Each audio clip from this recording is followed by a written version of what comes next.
One person company, private company और public company, इनमें difference अंतर क्या है, इसके बारे में बात करेंगे।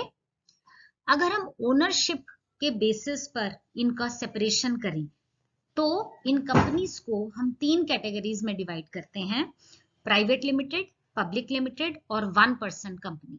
वन पर्सन कंपनी 2013 एक्ट में इंट्रोड्यूस हुई है। 1956 वाले एक्ट में इसका कोई प्रावधान नहीं था। इन सबको पहले थोड़ा सा पढ़ते हैं। सबसे पहले बात करेंगे प्राइवेट लिमिटेड कंपनी के बारे में।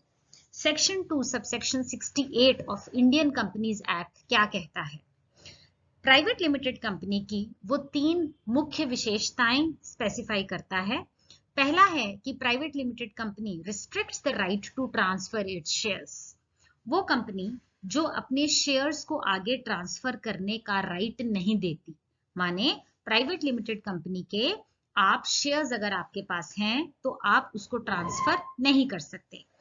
जैसे कि पब्लिक लिमिटेड कंपनी जो है वो आप उसके ट्रांसफर कर सकते हो, आपके पास शेयर्स हैं, 50 शेयर्स हैं, तो आप चाहो तो उनको मजे से बेच सकते हो। लेकिन प्राइवेट लिमिटेड कंपनी के शेयर्स अगर आपके पास हैं तो वो आप किसी और को नहीं दे सकते, वो आपके हैं तो आपके ही रहेंगे। तो पहला पॉइंट है कि प्राइवेट लिमिटेड कंपनी जो है वो अपने शेयर्स ट्रांसफर करने का राइट, अधिकार नहीं देती। Second point is minimum members इसके 2 होते हैं और मैक्सिमम 200 मेंबर्स इसके हो सकते हैं।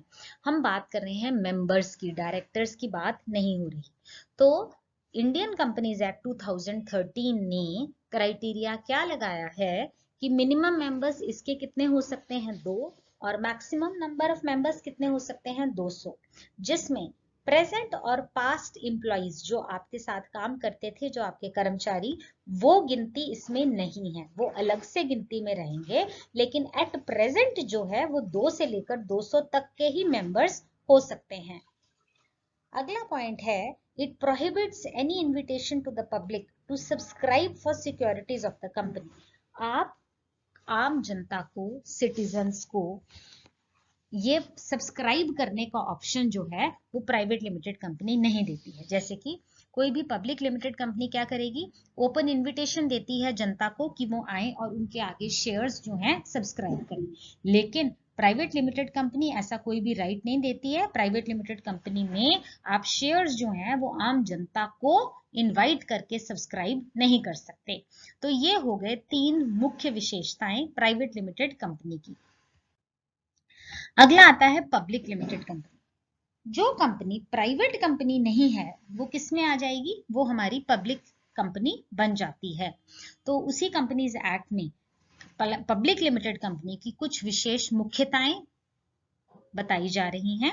वो हैं, first is it has minimum 7 members and maximum no limit. कम से कम 7 मेंबर तो होने ही चाहिए आपके पास, और ज्यादा से ज्यादा की कोई लिमिट ही नहीं है। आप चाहे तो इनफाइनाइट नंबर ऑफ मेंबर्स, जितने चाहो अनकाउंटेबल मेंबर्स आपके हो सकते हैं। तो मिनिमम लिमिट है 7 मेंबर्स की और मैक्सिमम कोई भी लिमिट नहीं। Second is it has no restriction on the transfer of securities. हमने पढ़ा कि प्राइवेट लिमिटेड कंपनी में आप अपने शेयर्स जो हैं वो ट्रांसफर नहीं कर सकते। आपके पास है तो वो आपके पास ही रहेंगे, आप किसी और को नहीं दे सकते। लेकिन पब्लिक लिमिटेड कंपनी में आपके पास कोई रिस्ट्रिक्शन नहीं है शेयर्स को ट्रांसफर करने की, माने आप जिसे चाहो अपने शेयर्स ट्रांसफर कर सकते हो। Next point is it's not prohibited to invite general public to subscribe its securities. आपको ये अलाउड है कि आप आम जनता को, मुझे, आपको इनवाइट करें, वो पब्लिक लिमिटेड कंपनी की आइए और हमारे शेयर्स में सब्सक्राइब कीजिए। तो ऐसा प्रावधान जो है वो पब्लिक लिमिटेड कंपनी देती है कि आप प्रोस्पेक्टस इशू करके अपनी शेयर्स और अपने सिक्योरिटीज को सब्सक्राइब करवा सकते हैं लोगों से। You can allot shares to the general public. तो हमने देखा कि जो कंपनी प्राइवेट कंपनी नहीं है वो क्या बन गई? Public company. और पब्लिक लिमिटेड कंपनी के ये 3 मुख्य विशेषताएं हमने आपको बता दी। उसके बाद बात करेंगे, a private company which is a subsidiary of public company is also treated as public company. अब ध्यान से सुनिए, पब्लिक कंपनी की कोई सब्सिडरी है, ठीक, मदर कंपनी की एक सब्सिडरी है बेबी कंपनी।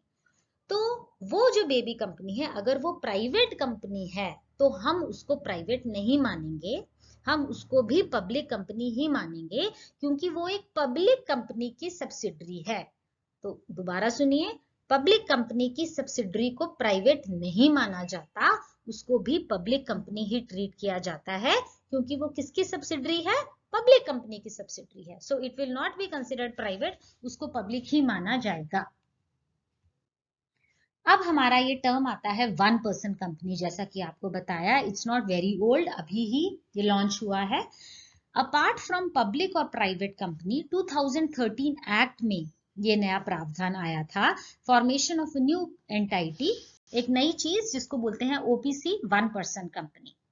ओपीसी क्या है? एक वो company with only 1% as its member, उसका मेंबर एक ही होगा, ना एक से कम ना एक से ज्यादा। एक मेंबर की कंपनी को बोला जाता है 1% कंपनी, सेक्शन 3 सबसेक्शन 1 2013 एक्ट में। अब देखिए, बात जानने की है कि एक नेचुरल पर्सन ही होना चाहिए वो member. Natural person means here human being like you and me, मेरे जैसा आपके जैसा कोई भी एक इंसान ही मेंबर हो सकता है। एक कंपनी एक मेंबर नहीं हो सकती, एक कंपनी 1% कंपनी नहीं बना सकती, है ना। कोई इंस्टीट्यूशन 1% कंपनी नहीं बना सकता, क्योंकि आपको एक नेचुरल पर्सन ही होगा जो 1% कंपनी बना सकता है। So only a natural person can form 1 OPC, first condition. Second is you have to be an Indian citizen, आपको भारत का नागरिक होना पड़ेगा अगर आपने भारत में OPC बनानी है। अंडर रेजिडेंट इन इंडिया, उसको भारत में ही रहना पड़ेगा। यू हैव टू बी, एक नेचुरल पर्सन होना चाहिए, लेकिन माने एक इंसान होना चाहिए, कोई इंस्टीट्यूट नहीं होना चाहिए, एक इंडियन सिटीजन होना चाहिए और वो इंडिया में ही रहना होना चाहिए। वो ही एलिजिबल है जो ओपीसी को इनकॉर्पोरेट कर सकता है। आगे बात करेंगे, no person shall be eligible to incorporate more than 1 OPC। देखिए, एक इंसान एक ही OPC बना सकता है, ऐसा नहीं है कि इंसान एक और OPC आपने ज्यादा सारी 2 3 4 5 बना ली, नो, एक ही बनानी है बस, उससे ज्यादा की लिमिट भी नहीं है। तो मैं अगर हूं तो मैं एक OPC बना सकती हूँ, आप हो आप एक OPC बना सकते हो, ऐसा नहीं है कि एक से ज्यादा बना सकते हो, not allowed. Okay, so incorporate more than 1 OPC or become nominee in more than one such company। एक कंपनी ही आप नॉमिनी हो सकते हो, उससे ज्यादा आप नहीं हो सकते। Now OPC to compulsory convert itself into a private or public company in certain cases। OPC जो है वो ऑटोमेटिकली उसको कंपल्शन है कि वो बदलना पड़ेगा प्राइवेट या पब्लिक में, इन कंडीशंस के ऊपर। अगर वो इन कंडीशंस को, 2 कंडीशंस को क्रॉस करती है कोई ओपीसी, तो वो ओपीसी नहीं रहेगी, वो प्राइवेट बन जाएगी या पब्लिक बन जाएगी, कुछ भी बन जाएगी, लेकिन ओपीसी नहीं रहेगी। वो क्या कंडीशंस हैं?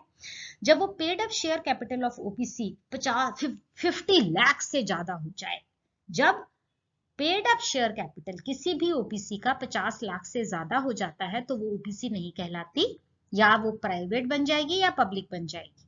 दूसरा पॉइंट क्या है? उसका एवरेज एनुअल टर्नओवर उस रेलेवेंट पीरियड में जिसकी हम बात कर रहे हैं, उसका एनुअल टर्नओवर माने सेल जो है, अगर 2 करोड़ रुपए से ज्यादा हो जाती है उस कंपनी की, तब भी वो ओपीसी नहीं कहलाती, या तो वो प्राइवेट बन जाती है या वो पब्लिक बन जाती है। ठीक, तो क्या 2 कंडीशंस हमने आपको बताए, एक तो paid up share capital 50 lakh से ज्यादा हो जाए, या एनुअल टर्नओवर जो उसका रेवेन्यू सेल है वो एक्सीड्स 2 करोड़ रुपीस, 2 करोड़ रुपए से ज्यादा हो गया, तब भी वो ओपीसी नहीं रहेगी, वो चेंज कंपल्सरी करना पड़ेगा। अब हम आते हैं डिफरेंस पर, इन तीनों के क्या क्या अंतर है। सबसे पहला पॉइंट है नंबर ऑफ मेंबर्स। 1% कंपनी तो बहुत ही आसान है जी, minimum number 1, maximum number 1। Member का मतलब यहाँ पर क्या है? शेयर होल्डर, एक ही हो सकता है, ना एक से कम ना एक से ज्यादा। प्राइवेट कंपनी की बात करते हैं तो मिनिमम नंबर फिक्स्ड इज 2, 2 से कम नहीं होना चाहिए और 200 से ज्यादा भी नहीं होना चाहिए। अगर वो 200 से ज्यादा हो जाता है तो वो प्राइवेट कंपनी नहीं कहलाती। जो ये बात कर रहे हैं हम 2 से 200 के बीच में, इसमें प्रेजेंट और पास्ट जो आपके कर्मचारी हैं, इंप्लॉइज हैं, वो नहीं आते, उनको इंक्लूड नहीं करना। ठीक है। और पब्लिक कंपनी के अगर हम नंबर ऑफ मेंबर्स की बात करें तो मिनिमम है 7, 7 से कम नहीं होना चाहिए, और मैक्सिमम में कोई लिमिट ही नहीं है, infinite number of, uncountable number of members आप बना सकते हो पब्लिक कंपनी में। दूसरा पॉइंट आता है जी ट्रांसफर ऑफ शेयर्स। देखिए 1% कंपनी में तो ये रूल ही एप्लीकेबल नहीं होता, क्योंकि एक ही शेयर होल्डर होना है, एक ही मेंबर होना है, तो ट्रांसफर तो पॉसिबल ही नहीं है, एक से ज्यादा हो ही नहीं सकता। ठीक है। प्राइवेट कंपनी में जो इनका आर्टिकल्स ऑफ एसोसिएशन है वो रिस्ट्रिक्ट करता है ट्रांसफर ऑफ शेयर। रिस्ट्रिक्शन है, देखो प्रोहिबिशन नहीं है, there are two different words. तो यहाँ पर क्या बोलेंगे हम कि आर्टिकल्स ऑफ एसोसिएशन रिस्ट्रिक्ट करता है, रोकता है कि नहीं करने भैया, ट्रांसफर ऑफ शेयर्स नहीं करने। और पब्लिक कंपनी में transfer of shares is usually without any restrictions, खुली आपको आजादी है, आप जितने बार मर्जी जिस मर्जी को आप ट्रांसफर कर सकते हैं। थर्ड पॉइंट आता है जी आपका प्रोस्पेक्टस। 1% कंपनी में एप्लीकेबल ही नहीं है। प्रोस्पेक्टस क्या होता है? प्रोस्पेक्टस के लिए हमने एक डिटेल्ड वीडियो बनाया हुआ है, आप उसको देख सकते हैं। प्रोस्पेक्टस एक वो डॉक्यूमेंट है जो कि एडवर्टाइजमेंट के तौर पर जनता में बांटा जाता है कि जनता आपकी कंपनी के बारे में कुछ जाने और उसके बिहाफ पर आपके शेयर्स को सब्सक्राइब करे। ठीक है, तो 1% कंपनी में तो हो ही नहीं सकता, आप शेयर ट्रांसफर ही नहीं कर सकते, मेंबर एक ही होना होता है, उससे ज्यादा नहीं हो सकता, तो प्रोस्पेक्टस का कोई नामो निशान है ही नहीं 1% कंपनी में। प्राइवेट कंपनी की जहां तक बात है, प्रोस्पेक्टस इशू करने की जरूरत ही नहीं है। क्यों जरूरत नहीं है? क्योंकि यहाँ पर भी आपके रिस्ट्रिक्शन है, ट्रांसफर ऑफ शेयर्स आप नहीं कर सकते हो। तो जब कर ही नहीं सकते हो और आप आम जनता को सब्सक्राइब ही नहीं कर सकते शेयर्स, तो प्रोस्पेक्टस की कोई आवश्यकता ही नहीं है। अब बात आती है पब्लिक कंपनी की, तो पब्लिक कंपनी में तो प्रोस्पेक्टस इशू करना बहुत जरूरी है। उसी के जरिए ही आप आम जनता को, मेरे और आप जैसे आम नागरिक को आप इनवाइट करेंगे कि वो आए और आपके शेयर्स को सब्सक्राइब करें। तो प्रोस्पेक्टस बहुत मस्ट होता है पब्लिक कंपनी में। और अगर ऐसा नहीं है तो statement in due of prospectus, prospectus के बदले एक अलग से स्टेटमेंट जारी की जाती है जो आपको रजिस्ट्रार ऑफ कंपनीज के पास डिपॉजिट करनी पड़ती है। फोर्थ पॉइंट आता है सब्सक्रिप्शन ऑफ शेयर्स। ये रेपिटेशन है कि shares can not be offered to the public. हम आपको पहले ही बता चुके हैं, जब शेयर होल्डर ही एक ही होना है, ना उससे ज्यादा ना उससे कम, तो पब्लिक की तो बात ही छोड़ दो, shares can not be offered. Here also in private company में भी शेयर्स जो है वो आप पब्लिक को नहीं ऑफर कर सकते हो, लेकिन पब्लिक कंपनी में आप जितने मर्जी पब्लिक को, आम जनता को आप शेयर्स ऑफर कर सकते हो। So subscription of shares is possible in public company only. Okay, now the fifth point is articles of association. आपको special articles of association बनाना पड़ता है 1% कंपनी में, जिसमें आपके articles of association क्या होता है इसके ऊपर भी हम वीडियो बना चुके हैं। articles of association होता है कंपनी के अंदरूनी मामलों को कैसे निपटाना है, कैसे हमने काम करना है, उसको बोलते हैं articles of association। ठीक है, तो इसमें आपको स्पेशल आर्टिकल्स ऑफ एसोसिएशन बनाना जरूर पड़ता है और उसको सबमिट करना पड़ता है कि आप कैसे फंक्शन करोगे, क्या क्या काम करोगे, कैसे एक्टिविटीज रहेंगी आपकी कंपनी की। प्राइवेट कंपनी की बात करें तो वहां पर भी आपको स्पेशल आर्टिकल्स ऑफ एसोसिएशन बिल्कुल बनाना पड़ता है। बात की जाए पब्लिक कंपनी की तो जरूरी नहीं है, अगर आप बनाना चाहते हो, अगर कोई पब्लिक कंपनी बनाना चाहती है तो वेरी गुड, आप बना सकते हो। लेकिन अगर आपने नहीं भी बनाना, तब आप क्या करेंगे उस केस में, 2013 एक्ट जो है हमारा कंपनीज एक्ट, उसका टेबल एफ जो है आप उसको कॉपी कर लीजिए और उसी को ही अपना आर्टिकल्स ऑफ एसोसिएशन बना लीजिए, बहुत अच्छी बात है। बट अगर आपने अपना बनाना है तो आपको अलाउड है, और अगर आपने अपना नहीं बनाना, आप लेजी हो रहे हो, कोई बात है, तो आप ये टेबल एफ में जो दिया हुआ है आप एज इट इज उसको अडॉप्ट करके अपना आर्टिकल्स ऑफ एसोसिएशन बना सकते हैं। सिक्स्थ पॉइंट आता है नंबर ऑफ डायरेक्टर्स। 1% कंपनी में कम से कम 2 डायरेक्टर्स होने चाहिए, 15 से ज्यादा नहीं होने चाहिए। तो लिमिट क्या है? 2 से लेकर 15 तक की बात की जाती है। यहाँ हम बात कर रहे हैं डायरेक्टर की, हम मेंबर या शेयर होल्डर की बात नहीं कर रहे हैं। तो डायरेक्टर कितने होने चाहिए? कम से कम 2 और 15 से ज्यादा नहीं होने चाहिए। प्राइवेट कंपनी में कम से कम 2 और 15 से ज्यादा नहीं होने चाहिए, मतलब सेम टर्म हो गया। और पब्लिक कंपनी में कम से कम 3 और 15 से ज्यादा जो है आपके डायरेक्टर्स नहीं होने चाहिए। तो ये फिगर्स आपको याद करनी पड़ेंगी as regards to the number of directors. Next point is allotment of shares. Allotment of shares जैसे कि हमने आपको बताया 1% कंपनी में तो एप्लीकेबल ही नहीं है, क्योंकि आप किसी और को शेयर्स अलॉट नहीं कर सकते, एक ही मेंबर है, ना उससे ज्यादा ना उससे कम। प्राइवेट कंपनी की बात करो तो शेयर्स में बी अलॉटेड, हो सकता है कि आप अलॉट कर दीजिए, लेकिन जैसा कि डायरेक्टर्स बोलेंगे। ऐसा नहीं है कि आप आम जनता को सब्सक्राइब करने लग जाओगे, अलॉट करने लग जाओगे, नहीं, डायरेक्टर्स की मर्जी से आप किसी को शेयर्स अलॉट कर सकते हो। और पब्लिक कंपनी की बात करें तो इट कैन बी अलॉटेड, ठीक है।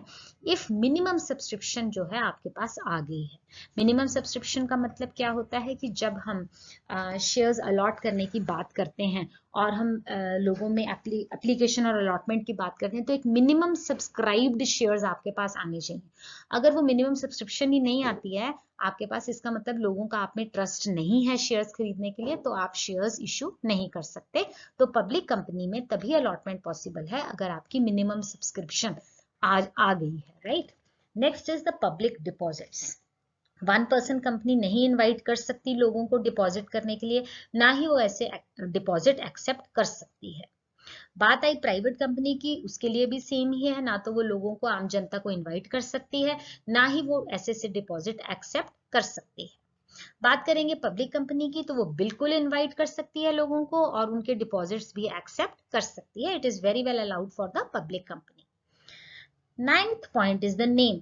आपको 1% कंपनी के नाम के पीछे ओपीसी लगाना ही पड़ेगा, जिससे ये संकेत हो जाए कि ये 1% कंपनी है। प्राइवेट कंपनी में आपको कौन से वर्ड्स लगाने पड़ते हैं? Private limited. अपनी कंपनी के नाम के पीछे आप क्या लगाएंगे? प्राइवेट लिमिटेड, जिससे कि ये संकेतिक हो जाएगा कि आप एक प्राइवेट लिमिटेड कंपनी है। और पब्लिक कंपनी के केस में आपको क्या लगाना पड़ता है? लिमिटेड वर्ड लगाना पड़ता है। आपने अपनी कंपनी का नाम लिखा, उसके पीछे आप लिखेंगे वर्ड लिमिटेड। तो ओपीसी में आपको लगाना है ओपीसी वर्ड, यहां पर आपको लगाना है प्राइवेट लिमिटेड और यहां आपने लगाना है लिमिटेड। अब हम बात करेंगे थोड़ा सा कि what is the meaning of company limited by guarantee. इसका मतलब होता क्या है? मान लीजिए मैंने एक कंपनी में 5 लाख रुपए की गारंटी दे दी, ठीक है।